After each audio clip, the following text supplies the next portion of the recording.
Fala aí, investidor e investidora, meu nome é Gabriel, sou especialista em renda variável e analista-chefe de ações do Simple Club. Aqui nesse vídeo de hoje vamos comentar sobre o resultado tanto quanto preocupante do Bradesco, que enfrentou uma queda das suas ações hoje acima de 20% durante algum certo período do pregão. Inclusive essa foi uma das maiores quedas da história do banco em apenas um único pregão. Realmente um resultado que não agradou por parte do mercado, por isso agora resta a nós saber se essa de fato é uma oportunidade ou tem alguma pegadinha escondida.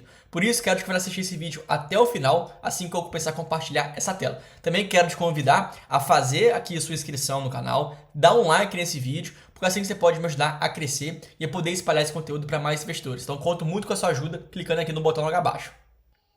Já com a minha tela aqui compartilhada com vocês, a gente pode entender o impacto que essa queda teve em relação ao Ibovespa. O Ibovespa fechou hoje com uma queda acima de 2,5 pontos. Inclusive, essa queda foi muito puxada pela grande derrocada que teve as ações do banco, principalmente as ações do Bradesco. Então, realmente foi uma queda bem vigorosa que nós enfrentamos, que também aqui apareceu nos principais meios de comunicação hoje da nossa bolsa. Aqui no site da Infomoney também destaca essa queda muito forte das ações do Bradesco, que inclusive foram a leilão, né? Quando a gente tem uma ação que vai para o leilão, isso significa que ela teve uma altíssima volatilidade, muitas vezes acima de 10%. Então, quando existe essa volatilidade muito acima do normal, simplesmente a bolsa tira aquela ação de negociação para tentar acalmar os ânimos do mercado. Então, isso aconteceu hoje com as ações do Bradesco. Aqui também no UOL nós vemos algumas manchetes que retratam sobre o tema, que as ações do Bradesco desabam após resultado. Aqui ainda dá destaque a alguns fatores, como é o caso do ROI, que a gente vai ver mais para frente também. Na Suno também nós vemos a mesma coisa, que a queda do lucro em quase 23% realmente assustou bastante os investidores. Mas eu ainda prefiro pegar essas informações e dados direto da fonte. Então aqui abrindo o site de RI do Bradesco, a gente pode de novo confirmar que esse lucro líquido recorrente atingiu aqui 5,2 bilhões, uma queda muito firme em relação seja ao trimestre passado, como também aos últimos 12 meses. E isso levou também uma queda muito abrupta aqui do ROI trimestral do banco, que atingiu 13%. Historicamente, o ROI do Bradesco ele está entre os mais altos do mercado, ele do Itaú, gira ao redor de 18% a 20% quando tudo está normalizado. Então agora que a gente tem um ROI na casa de 13%, isso mostra que o Bradesco começa a ter uma rentabilidade muito próxima a players menores, a bancos menores, ou até mesmo em relação a bancos públicos, como às vezes é o caso do Banrisul, até mesmo o caso do Banco do Brasil, inclusive tem um ROI maior em relação ao que o Bradesco acabou de reportar. Então foi uma queda realmente bem acentuada em relação ao seu passado, à sua média histórica. E isso também atrapalhou bastante aqui o índice de eficiência trimestral do banco, que fechou esse trimestre agora em 46%. Esse índice de eficiência ele retrata a quantidade de despesas que existem em relação às receitas totais. Então, quanto maior esse índice de eficiência, pior vai ser aquele seu resultado. Nesse caso, o índice de eficiência do Bradesco, que já era mais alto que o Banco do Brasil, que é o Banco Público, por exemplo, ficou ainda mais alto. Mas agora, por que o seu lucro caiu tanto, o seu ROI caiu bastante, o seu índice de eficiência piorou? A gente pode encontrar aqui alguns resultados. Entre eles, essa primeira informação aqui. A gente vê até que a carteira de crédito do banco subiu. A carteira de crédito aí batendo quase 880 bilhões.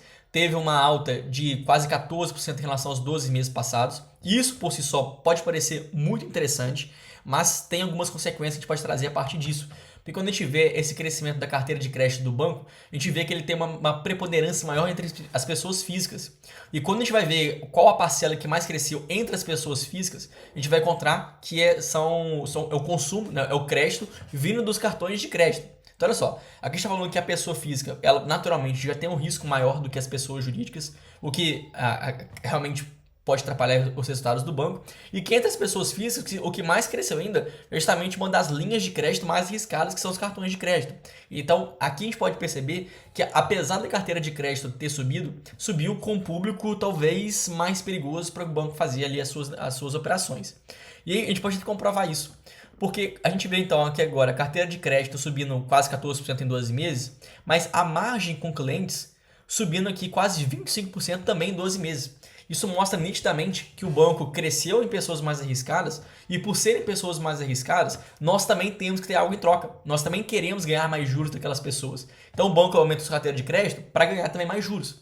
Isso vem acontecendo, e isso não é desse último trimestre só. Itaú, Santander, também outros bancos começaram essa corrida para dar crédito às pessoas físicas. Então esse não é o problema em si. O problema é que essas pessoas que foram entrando dentro das pessoas físicas trouxe realmente um risco muito superior. Então, olha só que curioso. Aqui o banco, obviamente, vai querer dar atenção ao que lhe convém, né, para divulgar os resultados com maior qualidade na visão dele, mas acabou omitindo algumas informações que também são importantes. Porque apesar da sua carteira de crédito ter subido, e a sua margem de clientes ter subido bastante, né? Inclusive realmente uma alta muito forte, mas isso impactou agora em uma inadimplência muito forte. E quando a gente desce logo aqui para baixo, a gente pode encontrar essas informações com maior clareza. Aqui a gente vê o índice de inadimplência para aquela carteira de crédito que já foi vencida há mais de 90 dias. A carteira de crédito agora, a carteira de inadimplência do banco acima de 90 dias, bateu 3,9% da carteira de crédito. Algo muito superior ao que ele vinha fazendo no passado. Olha aqui, por exemplo, nos primeiros 9 meses de 2021, tinha ficado aqui na casa de 2,6%, que já era mais alto do que seus últimos resultados.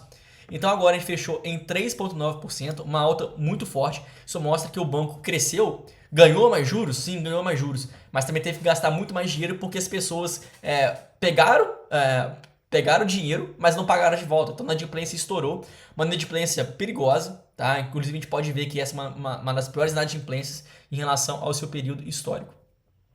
Então é curioso porque a gente vê que exatamente aqui nessa figura, que o lucro do banco nesses últimos 9 meses não foi tão ruim. Se a gente soma aqui os 9 meses, deu aqui mais de 19 bilhões, muito parecido com o que foi em 2021, parecido com o que foi em 2019. Então o problema não está no acumulado do ano, mas está exatamente nesse trimestre agora, que veio bem abaixo, que trouxe aí sim clientes muito mais arriscados, que com uma inadimplência muito alta. Então é nesse trimestre especificamente que aconteceu o problema, não no restante do ano. Aqui nesse outro documento disponibilizado pelo Bradesco, aqui é o desempenho operacional separado, né, por cada etapa, a gente vê que a margem com clientes, que é justamente essa parte de você emprestar para clientes mais arriscados, trouxe maior juros, isso acabou sendo verdade, mas do outro lado aqui nós temos que a PDD expandida, que é a provisão para devedores duvidosos. Então olha só, não só o banco já teve uma inadimplência muito alta, como aqueles outros clientes que entraram e que, mesmo que entrando seja inadimplentes, tem um risco muito elevado, o banco, para cumprir as normas do Banco Central, tem que provisionar muito dinheiro. E quanto mais você provisiona, mais impacta no seu lucro. Então, olha só, você trouxe lá um cliente, mas você entendeu que aquele cliente, segundo as normas do Banco Central, ele é arriscado. Então, faz de conta que você emprestou para ele R$1.000 e por ele ser muito arriscado, você vai ter que provisionar talvez R$500.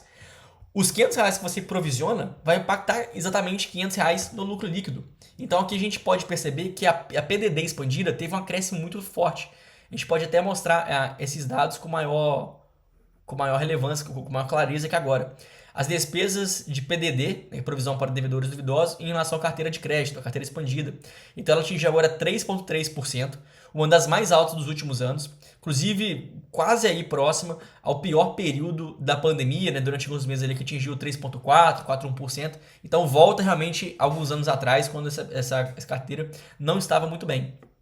Então, isso pode com certeza, isso com certeza não agradou o mercado, por isso que o mercado bateu bastante nas suas ações hoje. E aqui nós temos também outra figura importante de analisar, para ficar ainda mais claro essa nossa análise da carteira de crédito do banco. Porque nós temos agora a função da margem financeira, que nada mais é do que quanto o banco consegue ganhar de juros, seja através de clientes, seja através da sua tesouraria e outras fontes de receita, subtraído pelo seu custo.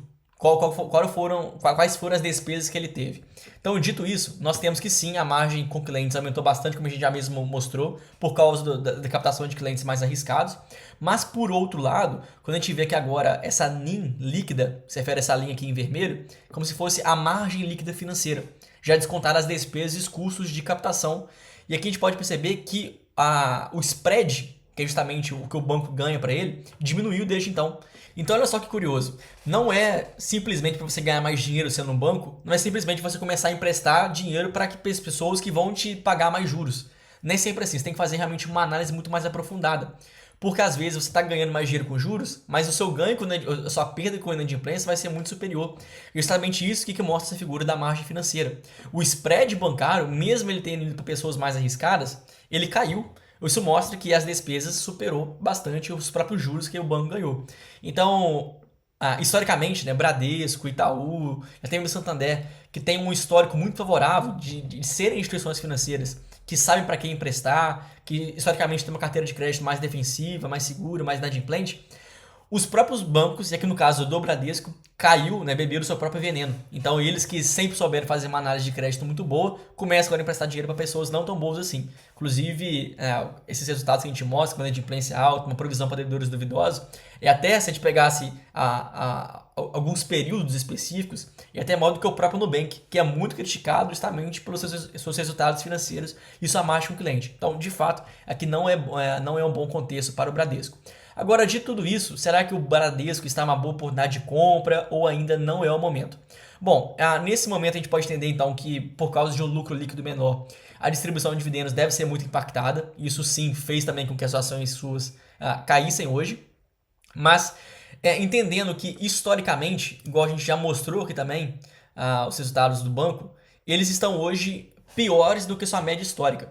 Então, se a gente pensasse que o banco tem uma gestão ainda eficiente, uma gestão que sabe o que faz, e eles vão consertar esse problema mais cedo ou mais tarde, a gente pode entender que talvez para o futuro, e aí pode ser no médio ou até mesmo no longo prazo, os resultados do Bradesco vão voltar ao mesmo patamar que eles já foram antes. Dito isso, se isso acontecer ou quando isso acontecer, aí sim as ações do banco poderiam estar baratas. Se a gente pegasse aqui agora o histórico do Bradesco, a gente vê que hoje está sendo negociado a um preço de lucro ao redor de 6, 7 vezes, mas historicamente o banco negocia aqui a 10 vezes, 12, 15, 13, 8.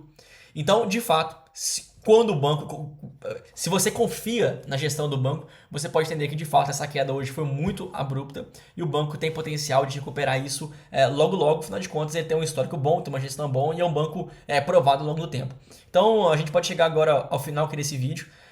Espero que você tenha gostado. Vou te pedir em troca um like, uma inscrição no canal para você me motivar a continuar fazendo mais vídeos acompanhando diariamente o nosso mercado financeiro. Espero que você tenha gostado e espero você lá na próxima. Muito obrigado!